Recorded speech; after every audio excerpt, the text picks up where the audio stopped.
All right, we're live. All right, good evening, everyone. Welcome to the neighborhood meeting for Westview Acres, specifically the preliminary plat stages project. If I can have my presentation. All right, so this is our virtual neighborhood meeting for the preliminary plat. My name is Jennifer Hewitt-Apperson. I'm a principal planner with the City of Longmont Planning and Development. With us, we have Kristen Cody, who's a senior planner in our office, and she has been point of contact for this particular project, so we'll be on hand to help answer any specific questions that may come up. We have Jack Bestall, who is the applicant, and then we have Dallas Stiles, who is our digital video live stream specialist, who keeps us all in line. So with that, next slide. All right, so going over what we'll talk about tonight, the meeting overview and format. We are going to be, this again is the neighborhood meeting for Westview Acres for their preliminary plat. This is a live stream meeting, and it is being recorded, and the recording will be available on the city's YouTube channel following this meeting. I will present an overview, high-level overview of the process and where we are in the process with this particular project. Jack will then give some more details, give his presentation about the project, and we'll take a 5-minute break. We'll give you guys an opportunity to call in, and we'll be on hand to answer any questions or respond to any comments that you have. And so following that, we'll discuss the next steps and conclude the meeting. So next slide. All right, we've already been through this, so we can skip that one. All right, so in terms of the property we're talking about, this is a bit more than 7.5 acres on the west side of Airport Road. It has residential single-family zoning. It was recently annexed into the city of Longmont. Next slide. So the annexation was approved in December, as I noted. This property is located within Longmont's municipal growth area, their Longmont area, our planning area. The pre-application meeting was held with the Development Review Committee and the applicant in March. Tonight, we are doing the neighborhood meeting, which is something that Longmont requires before a formal application is made. So tonight we're doing the neighborhood meeting. Once we've held this neighborhood meeting, Mr. Bestall will be able to submit a formal application for this preliminary plat. The preliminary plat will be reviewed by the Development Review Committee as well. Once all of our comments have been satisfied, all of our requirements have been met, we will then schedule it for public hearing by the Planning and Zoning Commission. And they are the deciding body for preliminary plats. In terms of next steps, if the Planning and Zoning Commission approves this preliminary plat, this project would then go to the final plat and public improvement plan process. Next. So just a quick overview of the zoning and comprehensive plan designation. So Envision Longmont has this area designated as a single-family neighborhood. The zoning is residential single family. Within this density, 1 to 8 units per acre is permitted, and that is gross units per acre. And in terms of the current proposal shows a gross density of 3.15 acres. So well within the range permitted by this zoning district and really at the lower end of that range. Next slide. All right, with that, I'm going to turn it over to the applicant, to Mr. Bestall.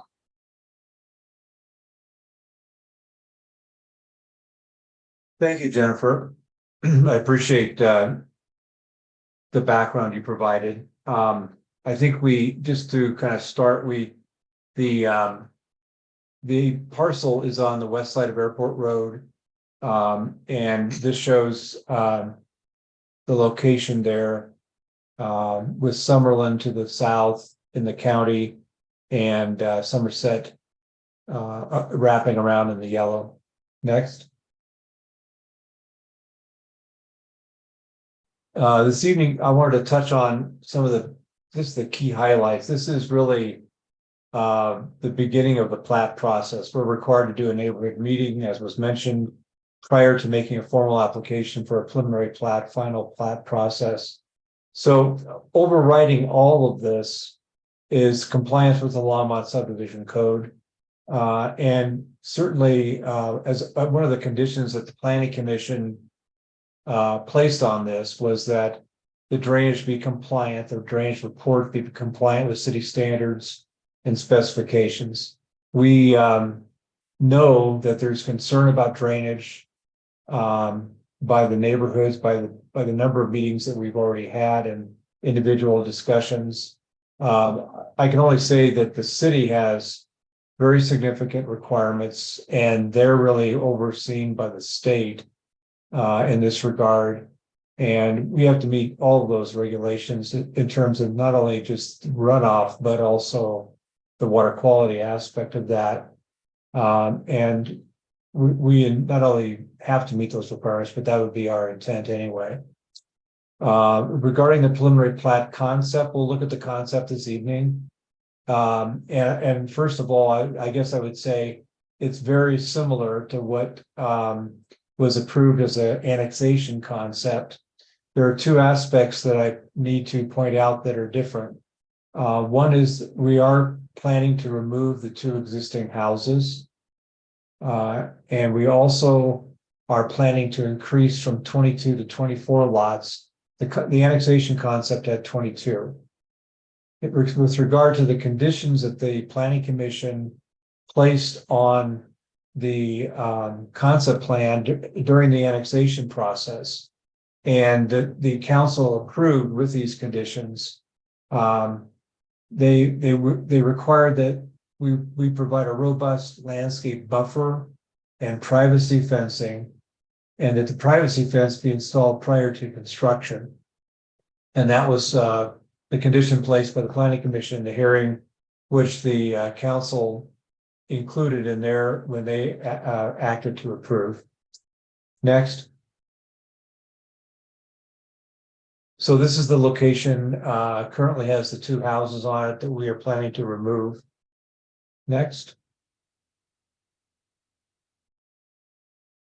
This is the annexation concept. This was what was a part of the annexation approval.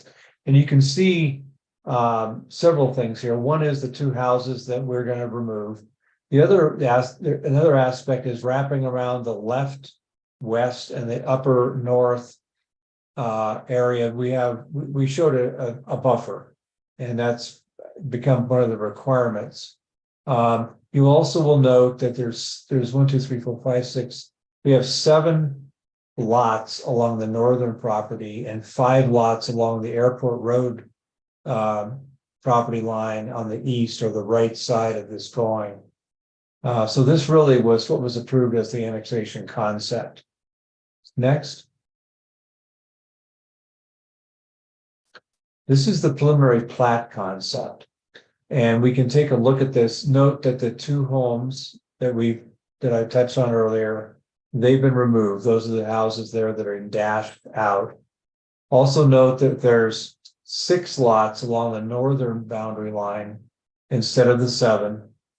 And that green area, by the way, that runs north-south or up and down, kind of to the left of the right 2 lots, that's a 30-foot easement, or I should say outlot, that will have water and sewer, and those will connect to water and sewer in the Summerlin subdivision. Sewer actually comes down right to the northern side of this property. Also note that on the east side, along Airport Road to the right, there's 4 lots instead of 5.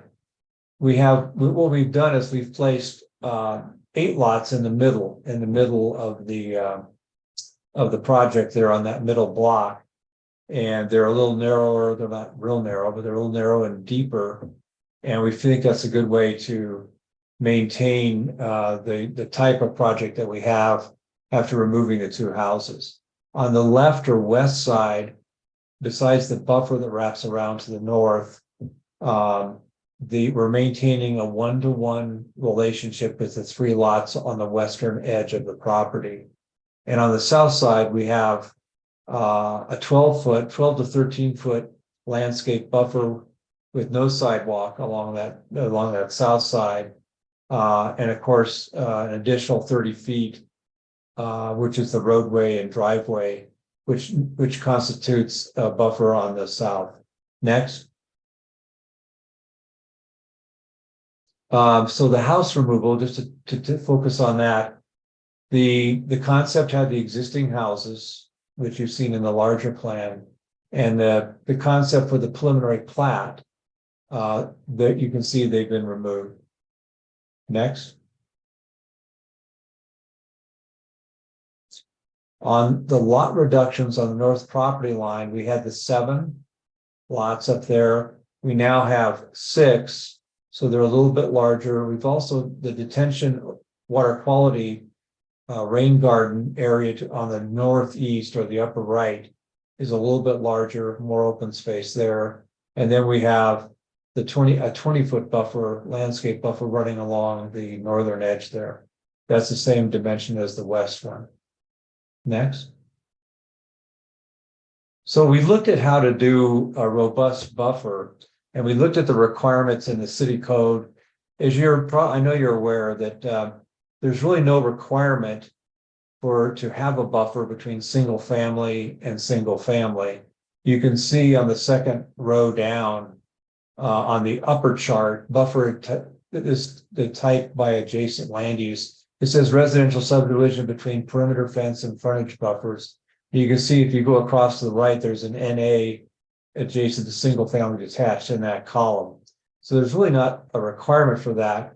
We've always talked about providing a buffer. The neighbors have always been interested in a buffer, and that became a condition of approval with the Planning Commission and City Council. So looking at what would be useful, we looked at both A and B, and B, really what we're looking at here is using buffer B, if you on the lower chart at the very bottom there, which has the 1 tree and 5 shrubs per 500 square feet over each 30 linear feet. And we'll look at that in a little bit more detail. But we think that that really does constitute a robust buffer and meets the intent of the condition. None was required, and we're actually using one of the standards that is in the Longmont Code. Please go ahead. This is a more detailed look at the buffer along, for example, on the west or left property line, and it shows a combination of some deciduous trees, but primarily evergreen trees. Those are the smaller but green in the green symbol, the darker green symbol, I should say. There's also, you can see a note there, probably the solid wood fence. And we've thought about this, of course, as a 6-foot privacy fence. And when I met with the Rothschilds, one of the comments they made was that they really felt that the fence around Summerlin was a good prototype for a privacy fence. And we're using that in this example. At the bottom, you can see solid wood fence, 6-foot height, and so forth. Next. And specifically on the landscape buffer B, I know we've already noted, this shows, for example, on the west side, 473 lineal feet times 20 feet width. And it shows the square footages, the number of trees, the number of shrubs, the distance overall. So the total would be, as it's noted, 35 trees, 175 shrubs, and of course the privacy fence. This is a slide that I was tempted not to use, but this is the Summerlin fence on the south side of the property. It's been painted. I think we could do a much better job on the stain and so forth. And of course, the buffer landscape materials will be covering this fence actually on both sides. So go ahead.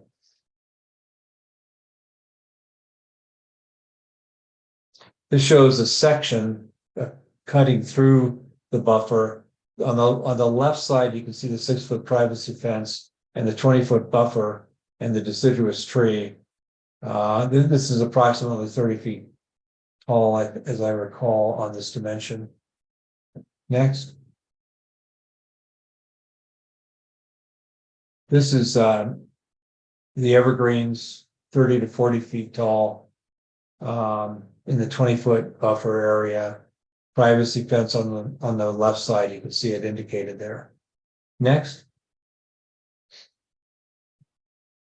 So really, that's the idea. What we're planning to do is to take this concept and turn this into a very detailed, dimensioned engineering drawing, which will have the design for water, for sewer, for storm runoff, for water quality, and we'll also have the detailed landscape plans for the buffer, for the fencing. And also we'll have the legal plat that divides the property into those lots, outlots. And I didn't mention, but there's also a 20-foot buffer along Airport Road. We're seeing this really as a very high quality enclave. We've indicated even a gate down at the bottom. It's hard to see that, but maybe. And you may recall that there's only one entrance that goes out to Airport Road. That's the one at the bottom. And then the one at the top there, you see a lane going out.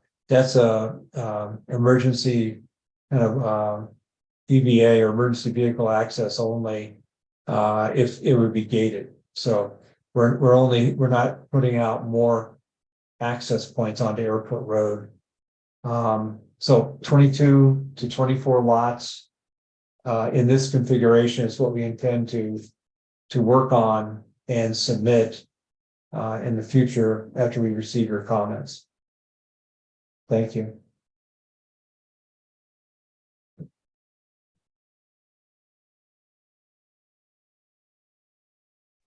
Great, thanks, Jack. All right, so in terms of the next step, as mentioned earlier, following this neighborhood meeting, this meeting, Mr. Bestall will be able to submit a formal application for a preliminary plat for this project. It will then undergo review by the Development Review Committee. As part of this submittal and review, there will be a notice of application that is both mailed and posted in the same manner as the notice for this neighborhood meeting was done. And that will go out shortly after the application is deemed to be sufficient and scheduled for review. Once the proposed preliminary plat has been found to meet all of the requirements of the various members of the Development Review Committee, it'll be scheduled for public hearing before the Planning and Zoning Commission. Planning and Zoning Commission, as I mentioned, is the decision-making body for preliminary plats. And again, there will be another round of notices that does go out for this particular public hearing. It will be a mailed as well as a written notice as well. If the Planning and Zoning Commission approves the preliminary plat, this project would then go to the final plat and public improvement plans application stage. And there would be another notice of application that goes out for that project as well. Next slide. So we're getting ready to open it up for public comment and questions. In terms of some general ground rules, we do ask that you limit your comments to 3 minutes, that you state your name and where you live. You don't necessarily need to give the full house number, a street will be sufficient. And if you keep your questions and comments related to the current proposal. So more specific to the preliminary plat would be very helpful for focusing our responses for comments and questions. So next slide. All right, Dallas, I'll let you take it away. Sure thing. So if you are hoping to call in with a question or concern, you're going to dial the toll-free number that you see on your screen. That number is 1-888-788-0099. When you're prompted, enter the meeting ID 838-1127-3179. Once you hit that, you will be put in our queue. We're going to take 5 minutes for people who want to call in to do so now. And once you're in, you will get a little notice saying that, and then I will call on you by the last 3 digits of the phone number you're calling in on. So I'll address you by that. If we have multiple people, I'll be going in the order that it comes in. And yeah, we're going to take a 5-minute break now. Great, thank you so much, and we will see you when we resume.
Hey, Jennifer, sorry about that. Our stream dipped for about 30 seconds there. It was right as I came on, so that's why I was a little bit concerned that I might have been booted from the meeting or something with our Wi-Fi. Anyways, it looks like it's good now. I'm going to give it an extra 30 seconds just in case people were trying to call in, but maybe the stream got messed up. So again, that number is Sounds good. Yeah, thank you. That number is 1-888-788-0099. When prompted, you'll enter the meeting ID 838-1127-3179. Again, we'll give it just a little bit longer.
All right, so we had a little bit of a dip there. I'm still not seeing anybody calling in. So I'm gonna say we're gonna close the time for comments and questions. Jennifer, if you'd like to come back. All right, well, thank you. If anyone has any questions or comments following the live stream, or if you ended up having some technical challenges, feel free to reach out to us. Here is our contact information. Kristen Cody will be the best planner in our office to contact regarding this project. And also Jack Bestall, the applicant, is always happy to answer questions as well. So feel free to reach out if any questions pop up, or if there was some issue with the live stream as well. Otherwise, thank you so much for taking the time to sit in on this evening, and look forward to hearing from folks in the future. Thank you. Thanks all. Have a good night.